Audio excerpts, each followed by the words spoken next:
நான் கேட்கவே இல்லை. உன்கிட்ட வித்தியாசமா ஏதோ ஒண்ணு இருக்கு ஸ்டெபன்ஸ். இது வரைக்கும் நான் அதை 2 மனுஷங்க கிட்ட தான் பாத்திருக்கேன். நீ எங்க கூட இருக்க வேண்டியவன், புரியுதா? ஜூலிட்டில பத்தி நீ கவலைப்படாத, அதை நான் பாத்துக்கிறேன். சொல்லு, உன் வாழ்க்கையில நீ மறக்க முடியாத ஒரு சாகசத்துக்கு தயாரா இருக்கியா? நான் தயார். அப்ப சட்டப்பட்டு கிளம்பு. பாலி, வா போகலாம். நம்ம படகுல போக வேண்டாமா? நேரத்தை வீணடிச்சிட்டு இருக்கோம். கவலைப்படாத செல்லம், என்கிட்ட ஆசத்தலான திட்டம் இருக்கு. இது வேண்டாம், இந்த திட்டம் வேண்டாம். எதுக்காக அவங்க நம்மள துரத்துறாங்க? நாம என்ன குற்றவாளிகளா?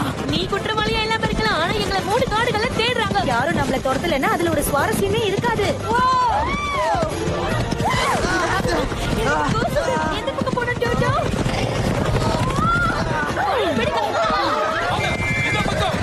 ரோட்டை விட்டு விலகி ஓடு செல்லம்.